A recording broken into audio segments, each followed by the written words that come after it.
Hi guys, this is Steve Altman here. I was going to go over our case study, our module 12 for our class with us together here real quick. So as we go through some of the slides here, the facts that we have is that we have a founding principal, which means she is also outside of the school district, moving into a rural community, uh, currently with a large population increase and not complete community support for the new construction of the new middle school. She has a year-long time frame to create a mission and vision statement, hire faculty, and then collaborate with the architects and the construction managers to help make sure that the building that they're making the new middle school is going to be good for all the students involved. Some of the legal ethical issues that I came across as we were going through this things was that Helen Burke is the head of the advisory committee and she's the current English and social studies teacher. Her brother is on the school board and she, in some of the interactions with Susan, makes it very clear that she has some influence within the community and as well with the school district. We have two new school board members who just moved into the community, so they're not very well established either. So it might be a lot of power struggle between some current um, farming community members and the new members of the community that's increased the population of the community in the last 2 years. Unsure of the current knowledge of the current community culture. I think culture is a big part of anything that goes on, so it's something that I noticed and wanted to make sure that I was aware it could be a possible issue.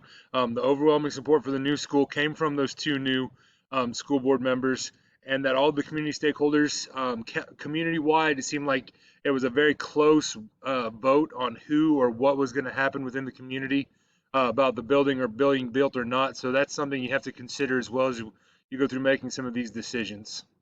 Um, the synthesized sentence that I came up with was that Susan Potter, the founding principal, is given a year to help with building a new middle school and developing a mission statement and vision statement and hiring a new staff within a growing rural community.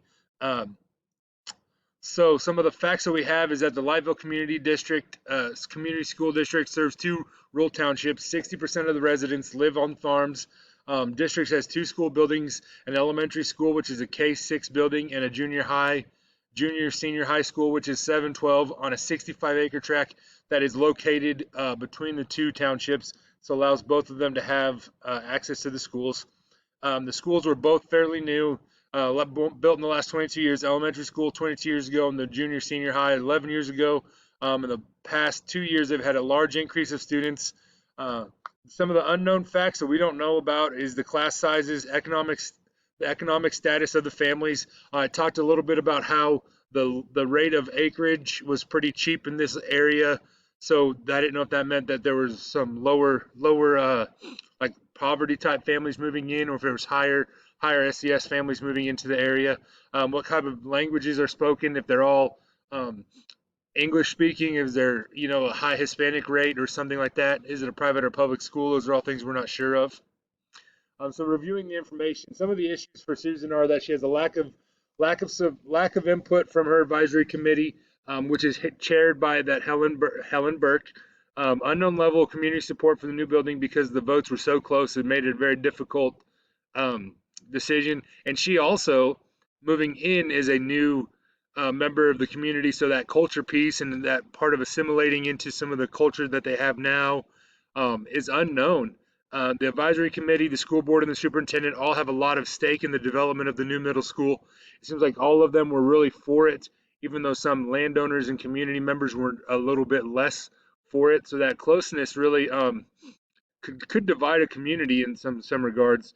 Um, the community has had input with the voting of the new school bond, but with the close vote, additional information could be needed from the community. There's enough information to make a decision, but additional input from the community and all three factions who had ideas prior to the voting would be people that I would recommend talking to if I was going to be this principal in this situation here. So some of the options you can have is option one: you can create the mission and vision statement that you feel best with and just push it through, kind of like what Helen was talking about. You could dismiss what Helen stated about the committee and still hold meetings asking for support and ideas. The next option, option three, would be table the mission and vision statements until closer to the building being completed.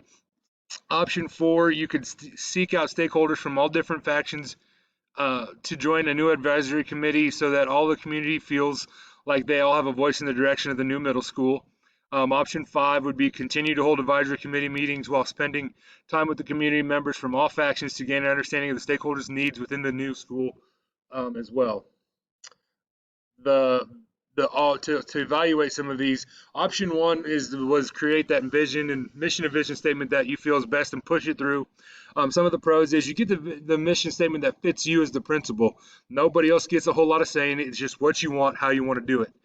Some of the cons of that is that it's not sure if the statement fits the community and stakeholders because you're new to the community as well. And you can lose some of the support of some of the staff because, and didn't really go into detail who else is on the advisory committee, but if Helen is one of your faculty members, I'm assuming you might have one or two more of them on there as well.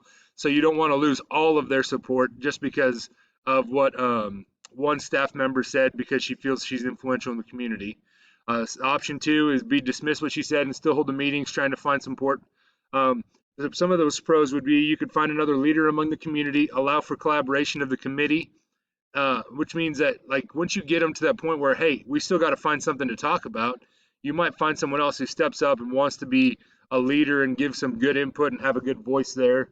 A con could be that you could upset Helen and her family, and don't forget her brother's on the school board, so that could be an issue as well.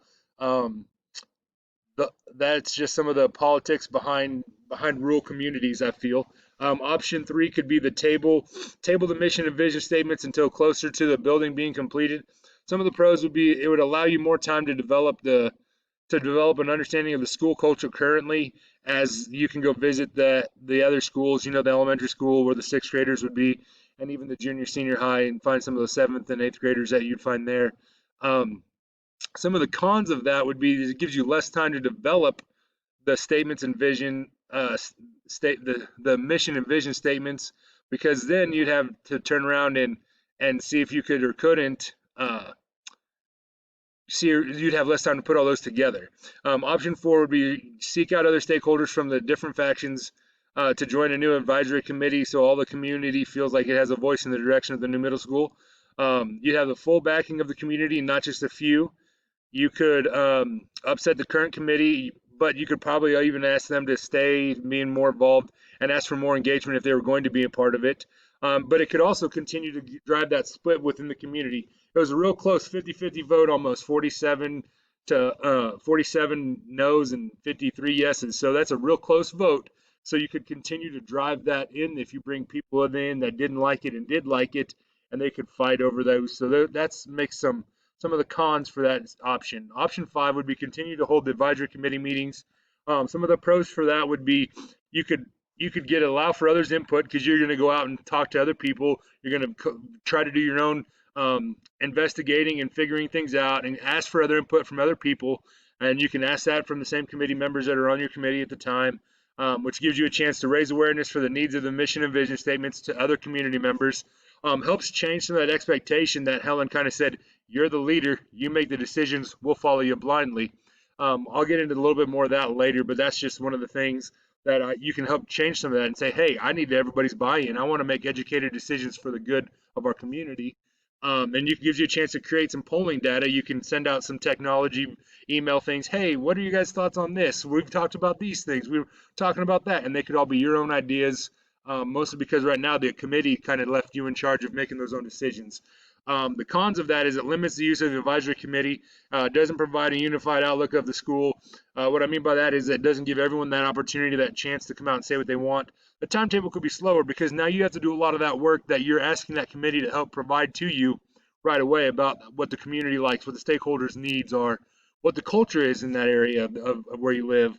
And the other downside I saw of that con was that you might want to use those information to help build your school. So you help the contractors or the architects design things. Like if you want to be a real ag-based school, you're going to want to build a barn at your school. If you want to be tech or STEM focused because of these needs in the area, those type of things could all be things that you can, hey, we had a couple extra $1,000. Let's try to focus on these areas or this part to really align with what the vision of the community is. And without this type of information, it's going to slow down some of that process and not allow for those extra things to happen. I feel like the best option would be to use option 5 because it gives you more input and allows for the school leaders to become more involved prior to developing the mission and vision statement. So you can find other key stakeholders around the community to do that. And how I would set that up, I would set up another advisory committee meeting. Then I'd spend some time asking questions of the key stakeholders, kind of like we talked about, sending out some of that data, getting some polls, maybe using some technology to Facebook poll or a Twitter poll or something to come up with some answers of what we would need. Next, I would relay my decision to Mr. Rawlings, the superintendent, so that so I can really see if what his expectation of me as a school leader would be similar to what the community feels, or if there's a little disconnect there just because the community has always felt that way, or if it's just one family feeling that way in Miss Helen Burke's family there. Then I could start developing the main ideas for the mission and vision statement and bring it back to the committee and say, hey, here's where I'm at. What are your guys' thoughts? Here's what we're looking at doing. Let's continue to meet and continue to do this. And I would still be continuing to learn as the leader of a new community and a new culture that I'd be part of. And not just making my own decision, because then I'd be coming in with a very authoritative leadership style, and it does not appear that's the way Susan wants to do things, and so it's not what's always best. And I'll explain some more about that in my reflection here when I get to the end of it as well. But if needed, a plan B would be going with option 4.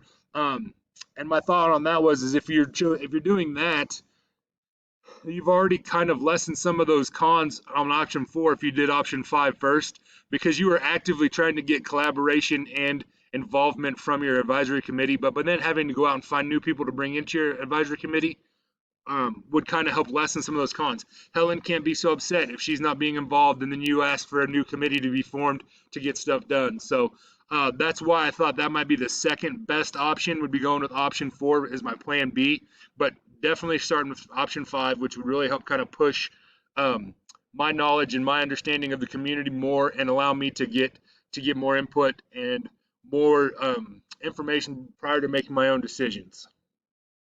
My reflection, I found that this case study shows the importance of developing positive relationships with our school's community and the staff at your school. By being able to think through many of these situations prior to having any of my own decisions to make as a school leader is really nice, because I wouldn't have thought through all of these things, and my quick minute to minute, thinking, my quick-witted responses or something to someone could end up molding those decisions in ways that aren't beneficial to what my actual vision would be or could be for a school or a school community.